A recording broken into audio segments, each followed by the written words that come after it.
네, 정적 강화의 본질, 이번에는 5번째인데요.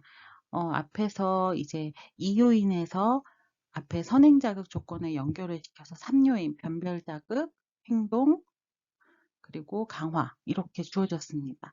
여기에 이제 동기가 추가가 되면 4요인이 되죠. 그래서 강화는 동기에 의존을 합니다. 이것은 영향을 받는다는 얘기예요. 지금 여기서 강화는 물이잖아요. SR은 물인데, 물이 동기는 뭐냐면 지금 이 대상이 굉장히 목이 말라요. 이것은 이제 동기에 해당하죠. 목이 마를 때는 강화의 가치가 굉장히 올라갑니다. 네. 그런데 바로 전에 물을 1리터짜리를 한 병 마셨어요, 이미. 이럴 경우에는 물이라는 이 강화제가 가치가 그렇게 높지 않죠. 그래서 이 강화는 동기가 어떻게 형성이 되느냐에 따라서 강화 가치가 이제 높기도 하고 낮기도 하다 하는 것이 이 강화의 본질입니다. 그래서 먼저 어, 행동이 발생을 하지만 그 행동이 발생된 그 결과가 강화가 주어지는 게 이요인. 그리고 그 강화는 앞에 선행자극, 변별자극을 연관을 시키고 또한 동길에 의존이 되어서 영향을 받는다 하는 것이 강화의 본질입니다. 다음 보도록 하겠습니다. 네, 계속해서 강화가 동기에 의존하는 것을 증명한 연구 사례를 보실 텐데요. 이 도니와 샘이 있는데, 그 결핍 조건과 포만 조건에서의 수익률을 비교하는 연구를 진행을 했습니다. 그래서 여기 보시면 기초선에서는 다 수익률이 낮잖아요. 네, 그런데 어쨌든 그러니까 행동에 따른 강화는 계속 주어졌는데 이 동기만 다른 거예요. 예, 그래서 이제 결핍 구간에서는 어 이제 결핍 구간에서는 밥 먹기 점심시간 30분 전에 30분 전이면 얼마나 배가 고파요, 지금. 그쵸? 배가 고픈 상태에서 이제 음식물을 강화제로 제공을 하는 중재를 실시를 한 거고요. 그 다음에 이 포화 구간에서는 밥 먹고 15분 이내에 음식을 제공하는 중재를 실시를 한 겁니다. 네. 그렇게 해서 기초선, 결핍 구간, 포만 구간, 결핍 구간 이렇게 연구를 진행을 했는데 돈이를 보면 네, 기초선에서는 아주 낮은 수행을 보였다가 결핍 구간에서 아주 높은 수행을 보이고 또 네, 포만 구간에서는 다시 좀 낮아지다가 다시 결핍 조건이 되었을 때는 다시 수행률이 올라가는 네, 그런 것을 그래프로 확인하실 수가 있습니다. 그리고 이제 쌤의 경우인데요. 음식에 대해서는 결핍과 포만을 아까 말씀드린 대로 조건을 제공을 했고, 사회적 상호작용에 대해서도 결핍과 포만을 조건을 이제 설정을 했는데요. 결핍은 이제 아동한테 중재를 하기 이전에는 아동과 따로 상호작용을 하지 않고 아동도 혼자서 놀이를 한 15분 동안 혼자서 놉니다. 이것이 사회적 상호작용의 결핍 조건이에요. 그리고 포만 조건은 중재를 하기 이전에 바로 직전까지 사회적 상호작용을 15분 정도 충분히 놀아줍니다. 이것이 포만 조건이에요. 네, 그래서 이것들로 또 실험을 했을 때, 포만에서는 어느 정도 또 강화는 계속 주어지고 있으니까 어느 정도 이제 그 수행이 나오지만 결핍 조건에서 역시나 수행이 더 높게 나타납니다. 그리고 포만 조건에서 다시 좀 수행이 내려가고요. 결핍 조건에서 결핍 조건에서 더 수행이 더 높게 증가한 것을 확인할 수 있습니다. 네, 이 두 아동 모두 또 두 조건에서 여러 가지 봤을 때 포만 조건보다는 결핍 조건에서 높은 수행률을 보인다 하는 것을 우리가 알 수 있는데요. 그래서 우리 보통 ABA 수업할 때 보통 2시간 이전에는 뭐 간식이나 이걸 주지 마세요. 이런 얘기를 하는 게 바로 조금 효과를 더 이제 보기 위해서 이런 것도 있고요.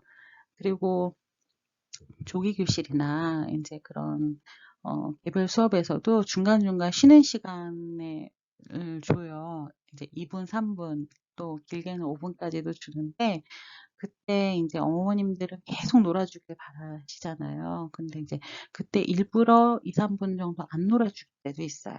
예, 왜냐하면 네, 약간 그 수업에 우리가 집중을 할 때, 더 잘 반응하고 집중하고 상호작용이 더 활발히 일어나고 이러한 결핍 조건을 약간은 만들어주는 거거든요. 이렇게, 실험은 아니기 때문에 우리는 수업이기 때문에, 그렇게 극명하게 나눠지게는 안 하지만 이러한 원리를 부분적으로 적용을 해서 수업을 진행을 하기도 합니다.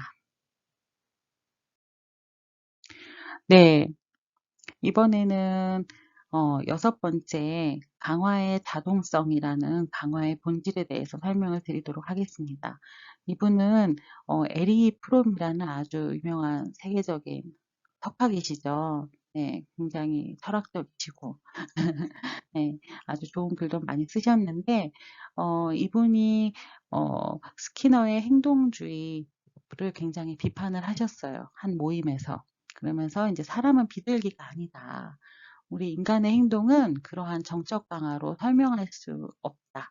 우리는 굉장히 복잡하고 심오한 존재이기 때문에 그런 단순한 원리로서 우리의 행동을 설명할 수 없다. 이렇게 강연을 합니다. 그래서 그거를 누가 듣고 있었냐면 바로 우리의 그 스키너 박사가 듣고 있었죠. 네, 그래서 저 프롬 박사의 왼손 젓는 행동을 내가 한번 강화를 시켜보겠다 하는 쪽지를 이렇게 적어서 다른 참가자에게 쪽지를 보내고 이 스키너가 어떻게 했냐면요.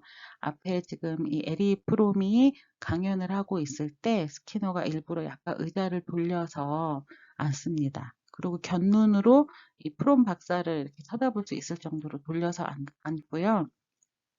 프롬 박사가 이제 설명을 하고 왼손을 이렇게 왼손을 사용할 때마다 네, 한 번씩 이렇게 쳐다봅니다. 네, 그리고 왼손을 위아래로 막 휘저을 때마다 웃으면서 미소도 이렇게 스키너 박사가 보여주는 거예요. 경청하고 미소를 짓는 계속 긍정적인 이런 그런 사회적 강화를 계속해서 제공을 합니다. 그랬더니 이 프롬 박사가 자기도 모르는 사이에 계속해서 왼손을 크게 사용을 하면서 강연을 하는 거죠. 그래서 왼손 손목에 있던 손목시계가 미끄러질 정도로 그렇게 왼손 저는 행동이 크게 발생을 했습니다. 네, 재밌지 않으세요? 네. 그런데 여기에서 스키너 박사가 앞에 강연자로 나온 에리 프롬 박사에게 이것을 미리 설명해 주지 않았잖아요. 네. 그래서 이 강화는 자동적으로 일어난다는 겁니다. 그런데 이것이 우리에게 시사하는 바가 있어요. 네. 이 강화로 주어지는 거 바로 직전의 행동이 증가한다는 거거든요. 네. 근데 그 행동이 긍정적인 행동일 때도 증가하고 부정적인 행동일 때도 증가를 합니다. 강화에 의해서. 네. 그래서 이 부분을 우리 실생활에서도 많이 보잖아요. 예, 엄마의 관심 이전에 바람직한 행동이 있었는지 아니면 부적절한 행동이 있었는지 어쨌든 그 관심 안에 앞에 있는 행동이 증가가 된다는 것이 바로 이 강화의 자동성이다. 강화의 원리입니다. 그것이 인간의 행동의 원리이고요. 네, 이것은 이제 그 앞서 말씀드린 내용과 연결이 되는데요. 선택된 행동의 임의성. 이거는 뭐냐면, 어, 일단 강화를 받은 바로 직전 행동에 강화한다는 거예요. 앞에랑 이제 맥락이 좀 연결이 되죠. 이 사진은 바로 스키너 박사가 한 비둘기 실험입니다. 비둘기 8마리에 대해서 이제 실험을 했는데요. 지금 사진에는 좀 적게 나와 있네요. 네, 그런데 비둘기들한테 강화를 주는데 어떤 행동에 대해서 강화를 주지 않고 일정한 시간 간격마다 이제 먹이를 제공을 했습니다. 그렇게 계속해서 이제 연구를 진행을 했더니 비둘기 중에 8마리 비둘기 중에서 6마리가 이상 행동을 계속해서 증가된 것을 우리가 확인을 할 수가 있었어요. 네, 왜냐하면 적절한 행동에 의해서 강화를 준 게 아니고 네, 일정한 시간에 의해서 강화를 줬잖아요. 그렇기 때문에 그 강화가 주어졌을 때 비둘기들이 각자 한 행동이 다 달라요. 근데 그 각자 한 행동들이 각각이 다 강화가 된 거예요. 네. 그래서 이 강화가 행동이 어떠하든지 간에 강화받은 행동의 발생 빈도가 증가한다. 이것이 바로 선택된 행동의 임의성을 말합니다. 그리고 자동적 강화가 있는데, 네, 자동적 강화는 타인에 의해 결과가 제시되지 않고 발생하는 행동 강화 관계를 말합니다. 그래서 어떤 반응을 조건화되지 않은 강화제나 처음에는 중립적이었던 자극을 다른 형태의 강화와 짝지어 조건화된 자동적 강화로 만들 수가 있습니다. 자동적 강화가 아기의 옹알이와 어떻게 옹알이가 외부의 개입 없이 자연적으로 분별되지 않는 소리에서 말소리로 변하는지를 설명을 할 때 자동적 강화의 개념이 이해가 되는데요. 양육자들이 아기를 안고 먹이고 목욕시키면서 자주 이야기하고 노래를 하잖아요. 다양한 강화제의 즉 뭐 음식이나 뭐 따뜻한 사람의 체온과 같은 것이 이제 반복적으로 페어링을 한 결과 양육자의 목소리가 아기에게 조건화된 강화제가 됩니다. 아기의 옹알이가 자연적으로 이제 강화가 되는 것이죠. 네, 그러면서 어, 양육자와 떨어져 있는 어린 아동이 이전에 들었던 타인의 말소리를 만들어내면서 자신의 언어 행동을 자동적으로 강화를 하게 됩니다. 이러한 과정을 통해서 아기의 옹알이가 어, 이제 의미 있는 말소리로 점점 더 이제 발전을 해 나가는 것이죠. 지금 화면에 띄어져 있는 이 연구 논문은요, 썬드버그가 진행한 연구인데요.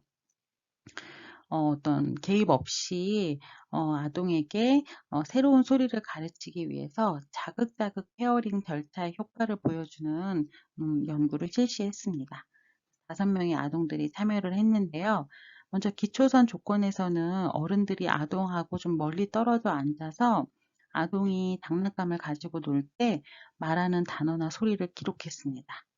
그래서 자료는 연속적으로 1분 간격으로 수집이 되었고요. 페어링 전 기초선 기간 동안에 어른은 아동이랑 상호작용하지 않았어요. 그리고 그 다음 자극자극 페어링 조건에서는 아동이랑 친한 어른이 아동에게 다가가서 목표 소리, 단어 혹은 구절을 말하고 그 즉시 아동에게 강화의 형태로서 이전에 성립되었던 자극, 뭐 몸놀이라든지 칭찬한다든지 이런 것들을 강화를 제공했습니다. 이러한 자극자극 페어링 절차가 1분에 15회 반복이 되었고요. 1, 2분 동안 이루어졌습니다. 그리고 이제 목표 소리 단어들을 말할 때는 되게 다양한 어조를 사용을 했고요. 페어링 후의 조건은 자극자극 페어링 이후에 즉시 시작되었고, 이때는 어른이 아동하고 좀 멀리 떨어져 있어서 이제 기초선 조건과 동일하게 이제 진행이 되었습니다. 결과는 어, 아동이 사과라는 단어, 이게 목표 단어거든요. 사과라는 단어를 17번 발화를 했고, 사과 외에도 뭐 간지럼이라든지 그 외의 단어들을 발화를 한 것을 이제 확인할 수 있습니다. 네, 이렇게 아기의 옹알이에 대해서도 자동적 강화의 개념으로 우리가 이해를 하고 또 그 원리로 이해를 하지만 또 대부분의 상동행동, 자해행동이 기능 분석이나 기능 평가에 의해서 확인할 수 없을 때에도 사회적 매개체가 없는데도 행동이 계속해서 발생을 했을 때도 우리는 자동적 강화에 의해서 이게 강화되고 유지되고 있다. 이렇게 볼 때도 있습니다.